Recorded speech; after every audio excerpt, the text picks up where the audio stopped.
On a stormy night at the end of July, when I thought nobody would come by in such weather, the front doorbell rang. Hello, who is it? As I opened the door with skepticism, there stood my granddaughter Mia, drenched from head to toe, looking utterly exhausted. Grandma. I was so surprised by the unusual atmosphere that I immediately tried to let her in, but before that, Mia reached out her hand to me and said in a feeble voice, "Please, let this pay for dinner." In Mia's soaked hand was $1, apparently intended as payment for her meal. While I didn't mind feeding Mia without any compensation, her condition seemed far from normal, so I decided to call my husband Matthew over. Mia, what happened? Grandpa, I'll pay, so please, dinner. Mia, still extending the $1 she clenched in her hand to Matthew, was met with a light scoff from him. What can you get with just $1? Nowadays, even a simple sandwich from a grocery store wouldn't be less than $4, would it? I could understand Mia's shocked expression very well, and I couldn't grasp why Matthew was behaving this way. It seemed harsh of me even to think this way about Mia, but I hadn't yet realized that there was a variety of circumstances and kindness behind it. I, Chloe, am just an ordinary housewife working part-time at a sandwich shop.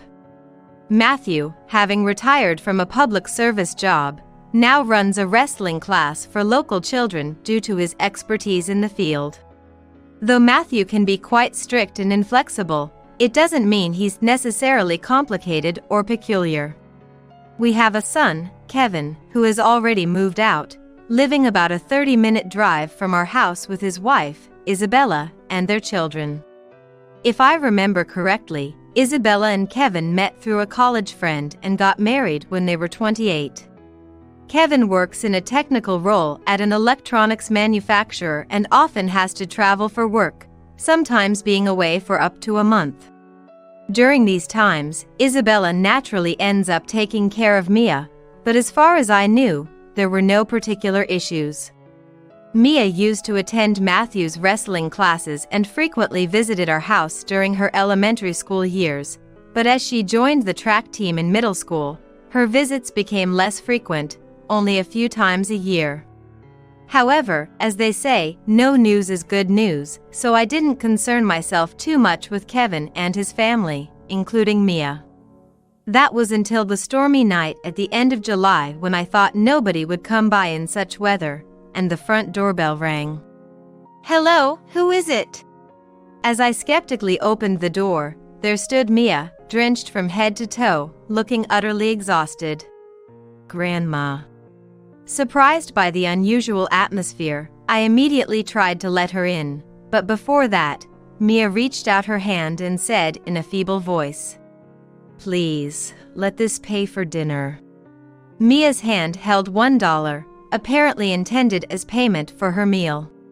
While I had no issue feeding Mia without any compensation, her condition seemed far from normal, prompting me to call Matthew over.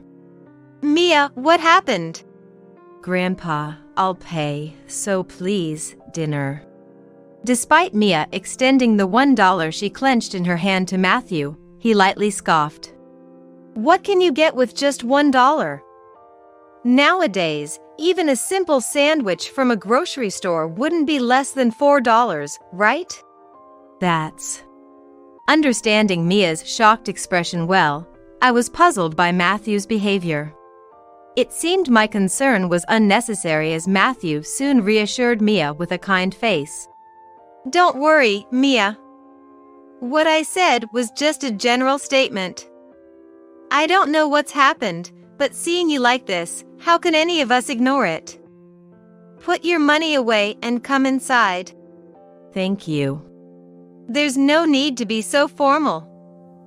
First, take a shower. Chloe, can you get Mia some clothes? Of course. Come on, Mia. This way. Okay. After having dinner with Mia, we were able to hear about her situation. When I got home after club activities, the door was chained, and I couldn't get in. To lock out your own daughter, what was Isabella thinking? It's not the first time it's happened. A few occasions before. Usually, I'd go to a friend's house or hang around outside before going home. The shadows in Mia's words were clear, suggesting there was more to the story than met the eye. Matthew, noticing this, looked very stern. Not the first time? Mia, can you tell us more? Prompted by our voices, Mia, with a pained expression, said, "The reason, you can guess. It wasn't the first time the chain was on the door, but on a different day, there were men's shoes in the entrance. Mom was talking very closely with someone." I see. Matthew and I both seemed to understand. The fact that even her daughter was locked out and men's shoes were at the entrance. And considering the intimate tone of voice, it was natural to think Isabella was having an affair. What about Dad? Dad was on a business trip. It often happens when he's away. To exploit the absence of her daughter suggests a deepening suspicion towards Isabella, but never clearing. However, what a terrible story. Being neglected for an affair must be unbearable, especially for Mia at such a sensitive age. I know what Mom is doing too. That's why it's even more shocking. But I tried to keep quiet and kill time, but it was too hard. Especially when my phone was about to die. We could more than guess Mia's feelings, and it was hard for us as well. I didn't know what to do, then the weather got worse, and somehow I ended up walking here. Anyone would understand how difficult it is to walk a distance that takes 30 minutes by car. Especially wandering on such a stormy night, I couldn't help but feel sorry for Mia. Even on a stormy day like this, I can't understand Isabella's mentality to leave her daughter out. No, I don't even want to understand. Matthew seemed very angry, but considering Isabella's selfishness or insensitivity, it was justified. Don't worry, Mia. You can stay here for a while. Thank you, Grandpa. Having nowhere to belong must be the hardest thing, so there was no reason for me to oppose Matthew's decision. Matthew seemed to think it problematic that Mia's dad, Kevin, was unaware of the situation, and he immediately contacted him. As a result, after negotiating with his company, Kevin managed to cut his business trip short and return home. With school being on a long break, Mia would continue to stay with us. Mia, of course, had contacted her mom, but after hanging up, she said, "Mom seemed clearly relieved. She said it's better for her that I'm not around." No need to think hard to understand in what way it was better for her. Essentially, without Kevin and Mia, she could spend more time with her affair partner, reaching a new level of audacity. Soon after, Kevin returned. I'm home. Sorry, Mia. Dad. Matthew and I explained the situation to Kevin, but surprisingly, he was calm despite being the victim of infidelity. Actually, I've been suspecting Isabella's affair for a while now. When did you find out? One time I came home, and the room smelled of cigarette smoke. Neither Isabella nor I smoke. There was an ashtray on the desk.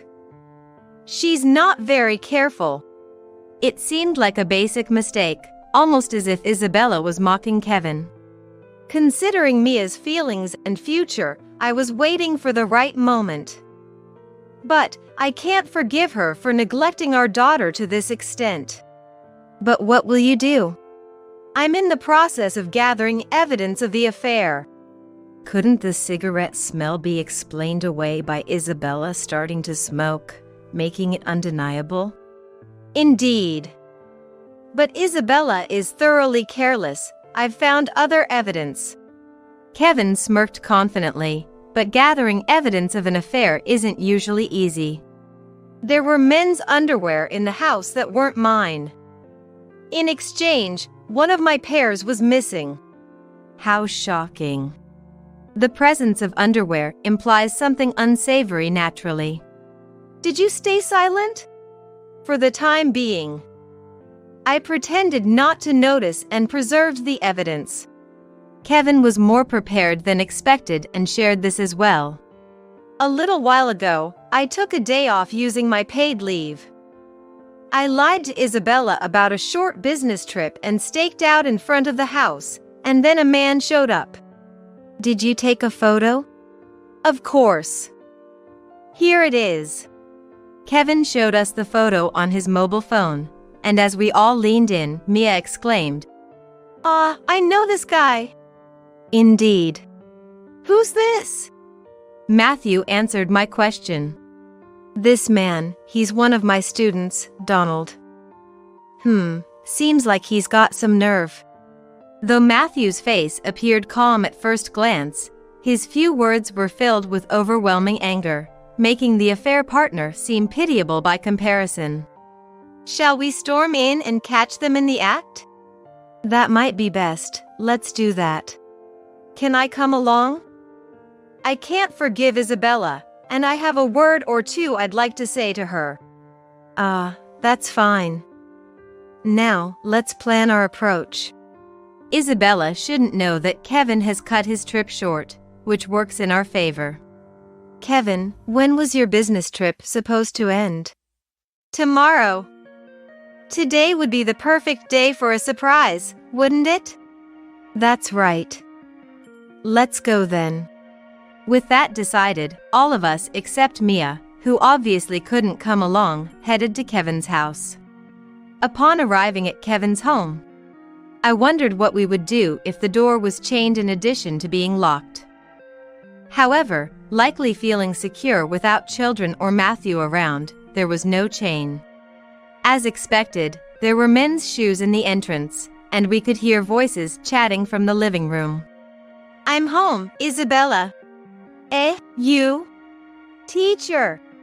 Isabella and Donald, who had been enjoying themselves, suddenly paled, looking at us as if they'd seen a ghost. "Who is this man?" "He's just a friend. Just a friend." "That's right. We were just having a light conversation, nothing inappropriate at all." Isabella and Donald's excuses lacked any conviction and were rather comical. Obviously, such superficial excuses wouldn't appease an enraged Matthew. "That doesn't seem like nothing to me. Did I interrupt something?" Even in anger, Matthew maintained his composure, devoid of any vulgarity but filled with justified righteousness. No matter how you look at it, there's no doubt that Isabella is at fault for being unfaithful in anticipation of her daughter's absence, and I can't feel the slightest pity for her as I watch her do it. "Why are you here now? You're supposed to return tomorrow, right?" Isabella's attempt at defiance was utterly pathetic, seemingly looking for a way out even now, which was ridiculously amusing. "Is it fun to commit adultery by locking out your own child?"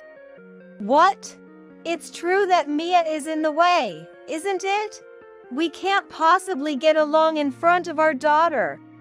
Isabella's misplaced anger revealed she lacked any sense of guilt, which was abundantly clear. "You're quite shameless. It's beyond contempt, it's almost admirable." Kevin's sarcastic applause conveyed a sense of resignation. "How can you say your own child is in the way? Have you ever considered Mia's feelings?" "That's none of my concern." Isabella's defiant response seemed almost like neglect. "We were having a good time. Leave us." "Are you out of your mind, Isabella? Do you think anyone here is going to give you a second chance?" Isabella's claims were so absurd they almost became amusing. In contrast, Kevin seemed to be laughing, but now that he knew what was wrong with Isabella, he was actually telling the truth. "How do you intend to atone for defying me, your teacher?" Donald could only tremble in response to Matthew's stern questioning. Of course, he would.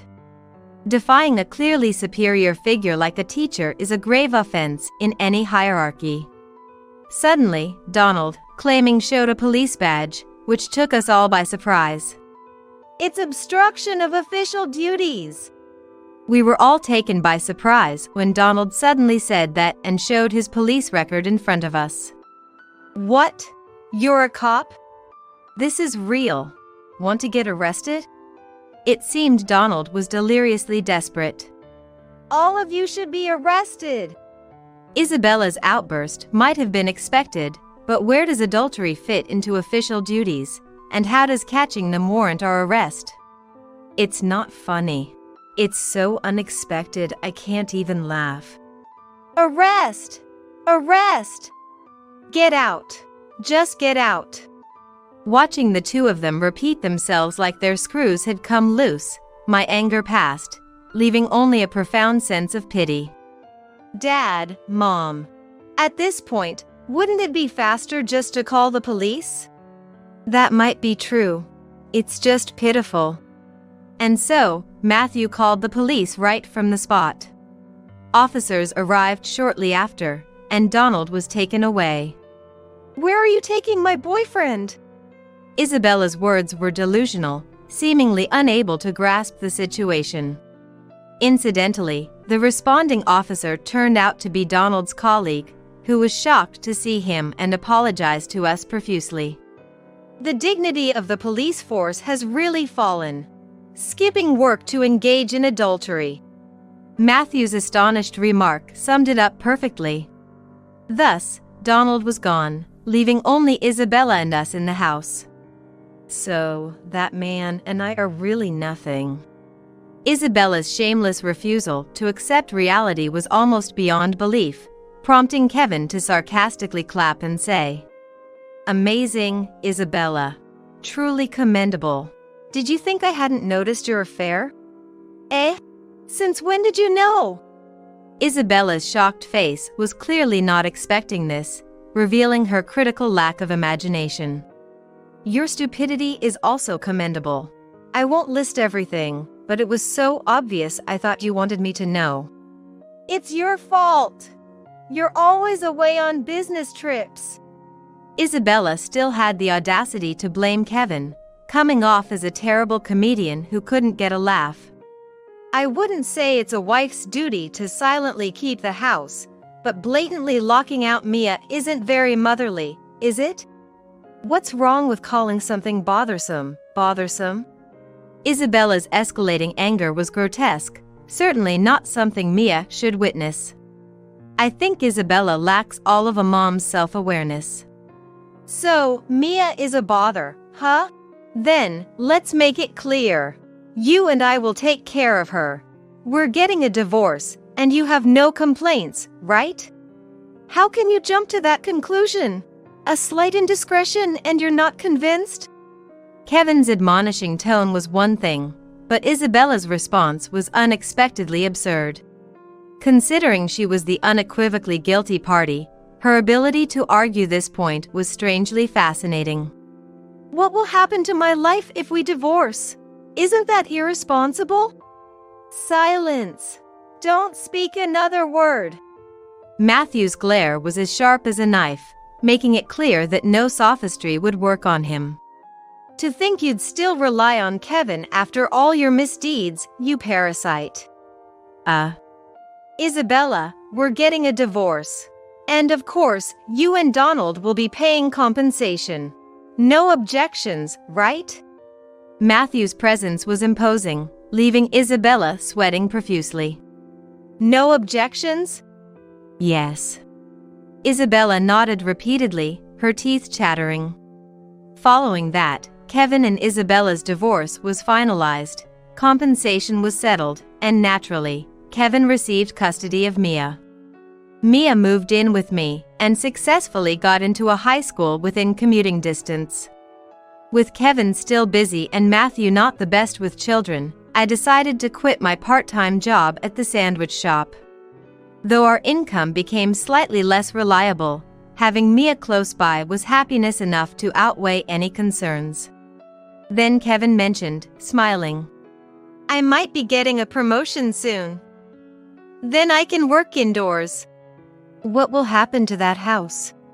I'm thinking of selling it. Can I impose on you guys to live here? That's no trouble at all. We'd welcome it, actually.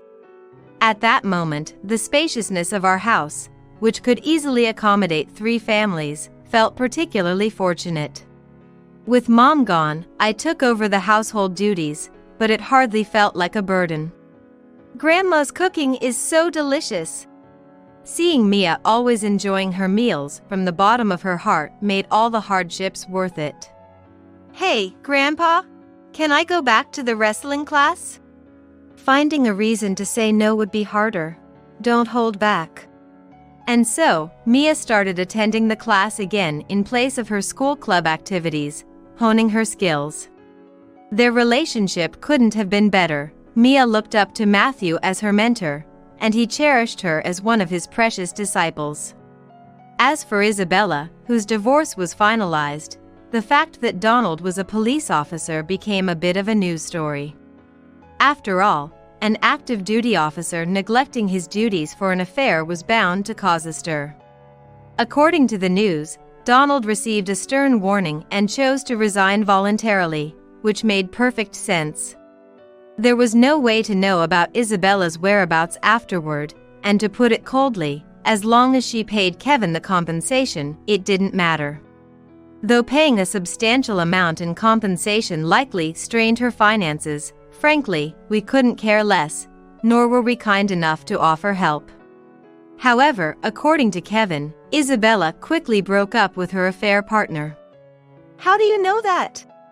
Curious about the source of his information, Kevin laughed dismissively. Believe it or not, she contacted me asking if we could start over. I entertained her just to hear her out. Guess what she said? What? She said it'd be easier if someone else supported her. It seems the idea of working for herself never crossed her mind. Quite remarkable.